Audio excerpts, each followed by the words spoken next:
Météo. Revoir le bulletin du jour. Une seule adresse, alpes.france3.fr.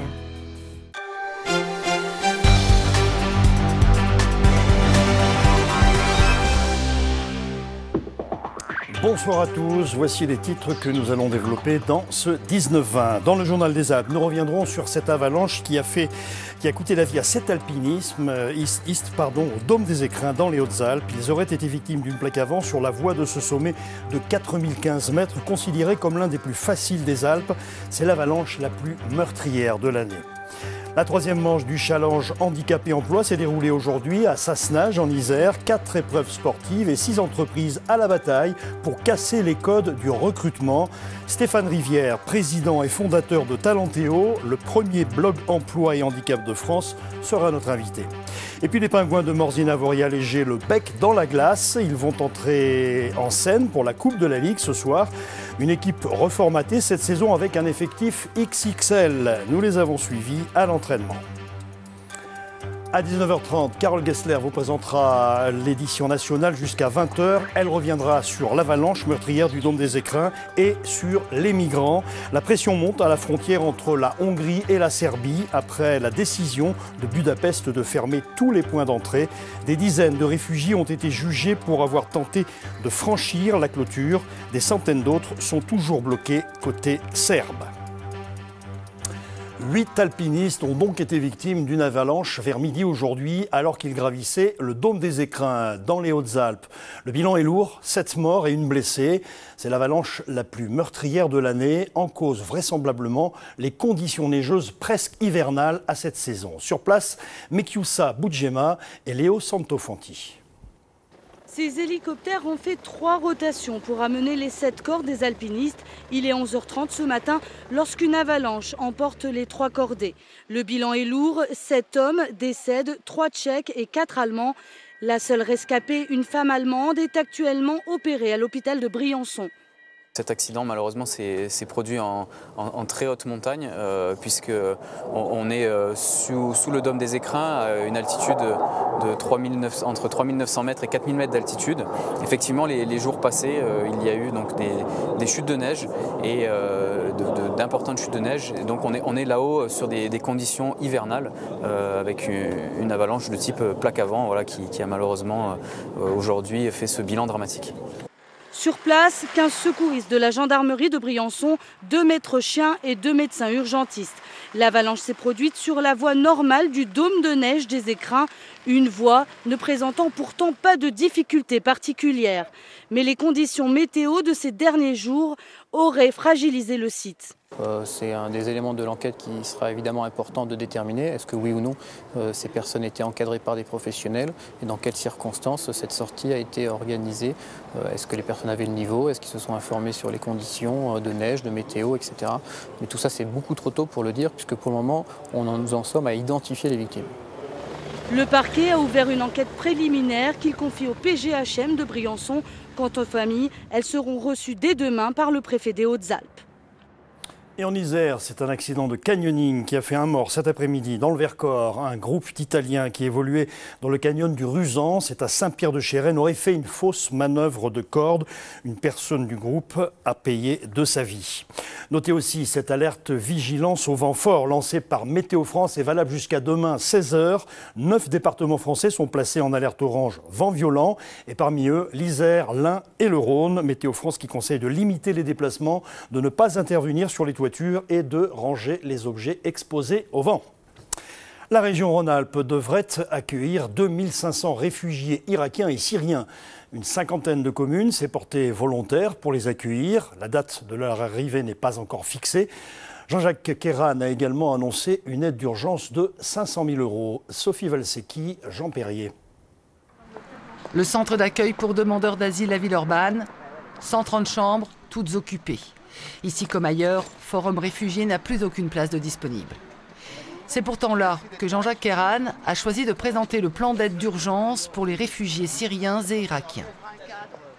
Dans un premier temps, nous engageons 500 000 € en fonds d'urgence. Puis après, nous verrons en fonction de l'évolution réelle des besoins. Il ne s'agit pas de donner de l'argent pour donner de l'argent, mais bien de l'affecter à des opérations claires qui sont la formation professionnelle, l'aide au logement, l'accompagnement.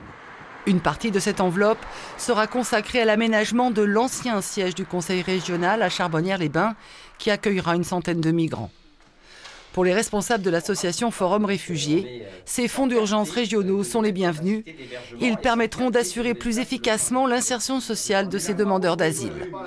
Les gens arrivent souvent avec des métiers qualifiés, mais qui ne peuvent pas se raccrocher aux offres d'emploi et au marché du travail. Donc il y a tout un travail d'accompagnement dans l'insertion par l'emploi qui nécessite un accompagnement. C'est là-dessus que nous allons solliciter le fonds d'urgence de la région.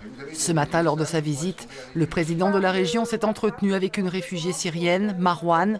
Elle s'estime chanceuse d'être arrivée par avion à Lyon grâce à des faux papiers et aux 10 000 € qu'elle a pu débourser. Au total, 2500 réfugiés sont attendus en Rhône-Alpes. Une cinquantaine de communes se sont portées volontaires pour les recevoir. La date de leur arrivée n'est pas encore fixée. Justice avec la condamnation aujourd'hui à 3 mois de prison avec sursis et 800 € d'amende pour le propriétaire d'une ferme de Châlons près de Beaurepaire en Isère. L'homme était accusé de maltraitance d'animaux, une cinquantaine au total et dans des conditions absolument horribles. Le rappel des faits avec Marie Michelier. Des animaux très affaiblis, entassés dans une grange dans le noir et nourris de cadavres. Voilà ce qu'ont découvert les associations de protection animale et les services vétérinaires il y a un peu moins d'un an. C'était le 27 octobre 2014 à Châlons, près de Beaurepaire en Isère. Une cinquantaine d'animaux livrés à eux-mêmes depuis des jours. Partout, des ossements et des carcasses donnés comme seule nourriture, y compris aux chiens. Ce sont les appels des riverains de cette ancienne ferme agricole qui ont permis de mettre au jour l'élevage insalubre et de permettre enfin la prise en charge de ses occupants. Le propriétaire des lieux, un éleveur retraité aux revenus modestes, avait déjà été condamné par la justice pour des faits similaires. Voilà, 3 mois avec sursis et 800 € d'amende, donc pour la condamnation estimée trop légère selon des associations qui n'ont pas pu se porter partie civile et qui dénoncent un vice de procédure. Les précisions sur notre site alpes.france3.fr. Une nouveauté sur le front de la bataille contre le VIH. Depuis ce matin, des autotests sont en vente libre dans les pharmacies. Ils permettent de savoir en un quart d'heure si l'on est contaminé 3 mois après un comportement à risque. Un outil de dépistage qui ne fait pas l'unanimité auprès des associations qui œuvrent sur ce terrain. Aurélie Massé, Yves Mariglo. On ne le trouve pas encore dans toutes les pharmacies, mais le voici, ce fameux autotest. Tout simple, il se compose d'une compresse alcoolique, d'un autopiqueur et du révélateur. Le test consiste tout simplement à prélever au bout du doigt une goutte de sang total, et ensuite d'ouvrir cette seringue, de mettre la goutte de sang au bout de cette seringue et de transpercer la cupule.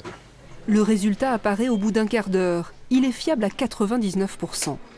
Pour les pharmaciens, quels qu'ils soient, c'est une mission de service public. C'est une évidence que nous devons rendre ce service à la population et ce type de population. La demande est déjà très forte. Ce matin, nous avons eu déjà plusieurs demandes. 3000 patients suivis à l'hôpital. Chaque année, environ 150 nouveaux cas de VIH sont dépistés en Isère et dans les Deux-Savoies.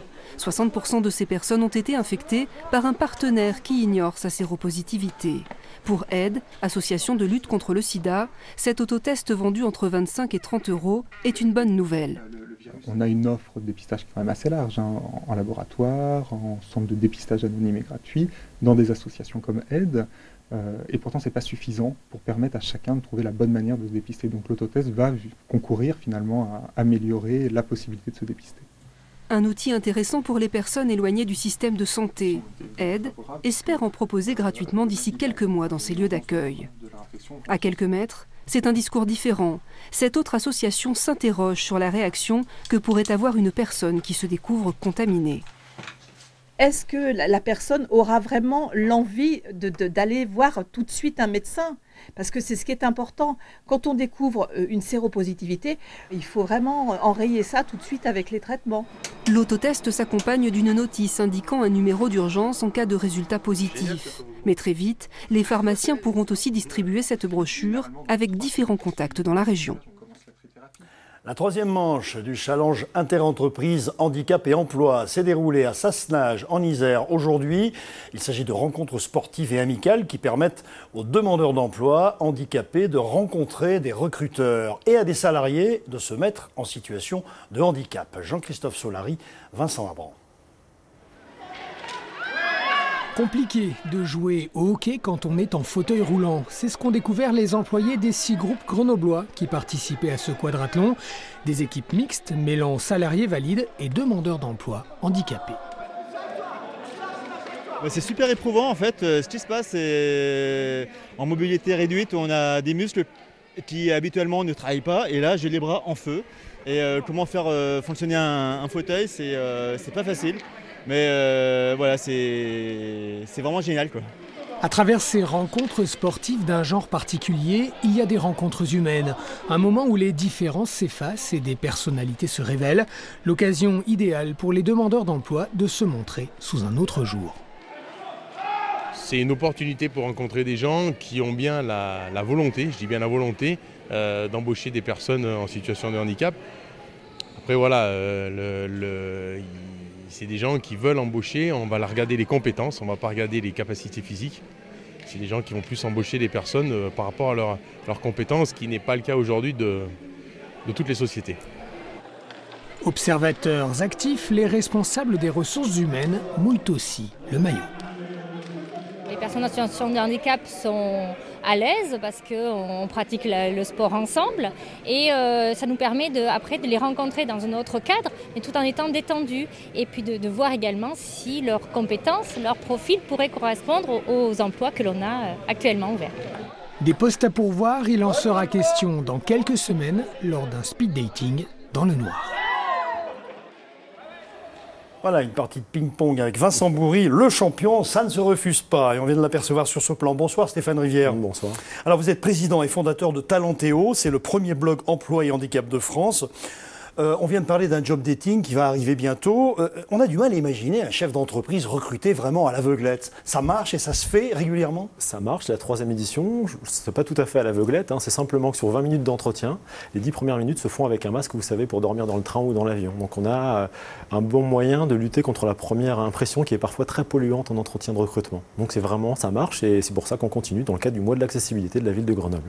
Alors il y a eu 3 étapes, on va dire, cette année pour ce challenge inter-entreprise. Il y a eu quoi? D'abord du ski et puis du karting? Absolument. Donc 3 épreuves sportives. Il va y avoir 3 temps forts emploi. La première, effectivement, un challenge de ski à Champs-Rousse où on a alterné compétition et sensibilisation. C'est le cœur de Sport to Job, qui est le nom de notre événement. On enchaîne avec du karting, biplace et monoplace. C'était une première là aussi en France. Et puis, là sur le dernier événement sportif, c'était un quadrathlon aujourd'hui, effectivement, à Sassenage. Est-ce que les résultats sont là? Est-ce que ça aboutit sur des embauches? Bien sûr. On a, je crois, là, vous avez le compte, on est presque à 3 embauches en moins de 6 mois. L'essentiel n'est pas là. L'essentiel est aussi de changer le regard. On l'a vu dans votre sujet qui est très intéressant, c'est de mettre en situation des collaborateurs en situation de handicap, de les mettre au contact aussi de personnes en situation de handicap qui, dans 85% des cas, ce sont des handicaps invisibles. Donc c'est un moyen pour eux de découvrir aussi que le handicap n'est pas forcément le fauteuil, même si là on a eu un exemple de pratique handisportive en fauteuil. Alors vous avez eu d'autres initiatives à votre actif, notamment un café-rencontre à la Belle Électrique, c'était au mois d'avril dernier, je crois, à Grenoble. Là encore, ça a donné des résultats. C'est ça, dans le cadre toujours de Sport to Job, il y a sport, il y a job. On a fait effectivement dans un lieu un peu insolite, un café-emploi dont l'objectif était de rendre visibles les possibilités d'emploi réelles en alternance, la création d'entreprises aussi, dans ce lieu un peu unique. Et ça a marché. Le sport, c'est aussi un vecteur de rapprochement? Bien sûr, c'est un vecteur universel de mise à plat des différences, en fait. Surtout là, quand on avait dans les équipes de handi-hockey, sur 5 équipiers, 4 équipiers donc, valides en fauteuil, et un des membres d'une association qui travaille avec nous, Easy, qui est lui en situation de handicap. Et tout le monde se battait pour être avec les handicapés, parce que là, ils étaient meilleurs que les valides. C'était intéressant. Alors, avec toutes ces entreprises, est-ce que la loi qui oblige justement les entreprises de plus de 20 salariés à avoir 6% de leur effectif occupé par des personnes en situation de handicap, est-ce que cette loi est bien respectée? Elle est respectée, elle n'est pas respectée par tout le monde, mais pas faute de ne pas être... Ça prend du temps, il faut convaincre les managers, il faut convaincre les collègues, donc ça prend du temps. Les choses avancent, donc il y a des entreprises qui sont plutôt à la pointe, celles qui sont avec nous, qui nous accompagnent dans Sport to Job, GoSport, Rossignol, ST, CEA, Air Liquide et Schneider pour ne pas les oublier, sont plutôt à la pointe. Donc là-dessus, on se régale, nous. Hein. J'ai quitté tout à l'heure la cérémonie de remise des prix rapidement pour vous rejoindre, et c'était un grand moment de voir ce mélange de Valide et de Andy. Rappelez-vous vite fait la date du job dating à venir. Mardi 6 octobre. Et merci à vous d'avoir répondu à nos questions. Merci. Des parents d'élèves en colère. C'est au Bourget-du-Lac, en Savoie. Ils protestent contre la modification des horaires du réseau de transport de l'agglomération pour des questions d'économie. Une situation qui engendre des conditions de transport inadmissibles, avec des bus surchargés et bien sûr des retards. Maëlys Chauvin, Frédéric Pasquette. Il est 7h10, l'heure pour ces collégiens et lycéens de prendre leur bus. Un bus qu'il ne faut surtout pas rater. Avec la restructuration du réseau autour du Bourget-du-Lac, des horaires ont été supprimés, de quoi provoquer la colère des parents d'élèves. Compte tenu qu'ils ont éliminé des bus, eh bien, ceux qui existent sont surchargés à tel point que dès la première semaine de la rentrée, des enfants ont dû être déchargés comme du bétail sur le bord de la route et se sont retrouvés là à patienter pour qu'un bus vide vienne les récupérer et les amener dans leur établissement scolaire. En début de ligne, pourtant, la prise en charge des passagers semble normale. Mais rapidement, elle se dégrade. L'année dernière, même à cet arrêt, on pouvait être assis. Là, on est forcément debout.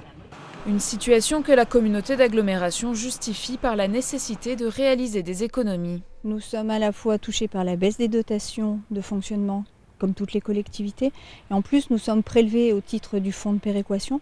Donc c'est 2,5 millions qu'il nous faut retrouver. Donc le budget transport est mis à contribution puisque c'est un budget qui n'est pas équilibré par les recettes des usagers. Reste que le prestataire a l'obligation d'amener à bon port l'ensemble des élèves. S'il n'est pas envisagé de rajouter des horaires, des ajustements devraient garantir de meilleures conditions de transport. Là où il faut qu'on soit réactif, c'est derrière de réinjecter des renforts scolaires de manière à améliorer et à rendre le plus sécuritaire possible les transports. Aujourd'hui, on ne se permettrait pas de voyager dans des conditions d'insécurité, même si l'impression et les images donnent un sentiment d'insécurité, ce n'est pas le cas. Selon la compagnie de bus, la situation devrait s'améliorer d'ici 1 à 2 semaines. À noter dans l'actualité, la bonne note de la France en matière d'enseignement du management de haut niveau. Selon le classement annuel du Financial Times, HEC et l'ESSEC sont 2e et 3e derrière l'université suisse de Saint-Gall. Et Grenoble, école de management, pointe à la 20e place sur 81. Bon score pour les Grenoblois. On passe au deuxième volet de la série proposée par Renaud Gardette et Dominique Semet sur les étudiants dans notre région. Aujourd'hui, nos deux journalistes ont rencontré des étudiants contraints à trouver un job pour mener leurs études, une nécessité pour un tiers des étudiants, garçons et filles confondus.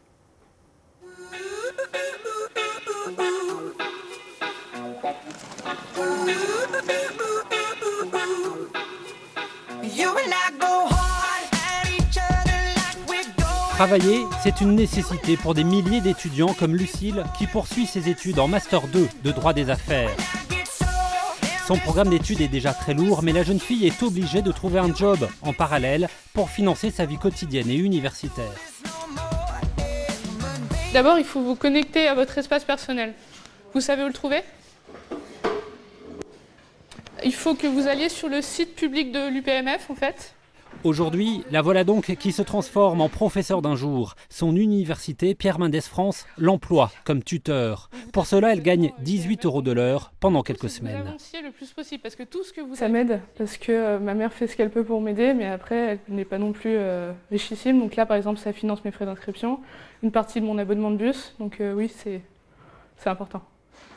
Pendant cette séance, Lucille forme des étudiants au logiciel interne de l'université. Un logiciel très moderne, il permet de trouver des cours en ligne, de recevoir son emploi du temps ou ses relevés de notes. C'est la fac online.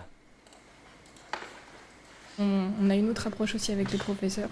On peut plus facilement leur poser des questions, étant donné qu'on a aussi leur mail. On a toute une adresse email en fait. Et du coup, on est vraiment beaucoup en interaction avec eux, donc c'est très pratique aussi. Je la prends à pleine main, je la prends pas comme un, voilà. J'emmène mes légumes vers le centre et ensuite je les éparpille de tous les côtés. D'autres trouvent du travail à l'extérieur, comme dans ce restaurant de Grenoble, spécialisé dans les légumes sautés au wok. Cela fait 2 ans que Julien travaille ici. L'an passé, il a raté son DUT car il n'a pas réussi à gérer son emploi du temps. Le fait de travailler ici, ça a peut-être aussi eu des conséquences sur mon travail scolaire. J'ai raté parce que j'ai pas bien allié les deux, mais je pense que c'est possible d'allier les deux avec toutes les infrastructures qu'il y a, par exemple les bibliothèques ou quoi. Moi je suis pas allé à la bibliothèque. La bibliothèque, si j'y serais allé plus souvent, j'aurais pu allier plus facilement les deux, je pense. Dans les suppléments, c'est le seul supplément qui se met à la toute fin, juste avant de fermer ma boîte. Hamza, lui, a une autre vision des choses. C'est son premier jour de travail, il est formé par le patron. Il va travailler en plus de ses études de licence d'informatique pour trouver une occupation rentable. L'année dernière, quand je travaillais pas, j'avais l'impression que tout mon temps libre, il était inutile. Je restais sur mon téléphone, ou je regardais des séries ou la télé. Et cette année, j'étais déterminé à travailler pour pouvoir combler ce temps vide avec quelque chose qui pas forcément me passionne, mais voilà, avec lequel je vais pouvoir gagner un peu d'argent de poche, je vais pouvoir m'épanouir. À la bibliothèque universitaire, nous retrouvons Lucille dans une ambiance très studieuse. Elle aussi doit alterner les études et le travail salarié, une vraie contrainte. J'essaye de jongler et travailler aussi le soir chez moi, quand je rentre de réviser ou de préparer mes TD par exemple, ou le week-end aussi. Cette année, en plus du droit des affaires, Lucille se lancera dans l'animation périscolaire pour la ville de Grenoble.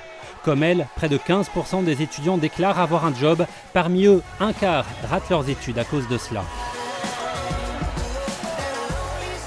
On passe au hockey sur glace. Les Pingouins de Morzine-Avoria-Léger retrouvent la compétition cette semaine avec la Coupe de la Ligue dès ce soir et la reprise du championnat samedi.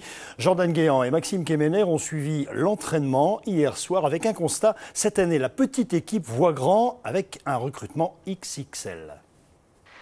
Przemysław Odrobny, nouveau gardien des Pingouins. Plus que son nom, son physique impressionne, à l'image du recrutement au Savoyard. Pour cette nouvelle saison, le HC Mag voit grand et ce dans tous les sens du terme. Ça commence par l'effectif avec une belle brochette de beaux bébés, 1,90 m, c'est la taille standard ici désormais. Et au premier abord, il faut bien avouer que c'est assez impressionnant. Et pour accueillir ces gros bébés, le club s'est livré à un grand ménage. 15 nouveaux joueurs sur 22, la moitié venus de l'étranger. Pologne, Tchéquie, Slovénie, Lettonie ou Canada. Morzine, nouvelle tour de Babel, nouveau repère de costaud.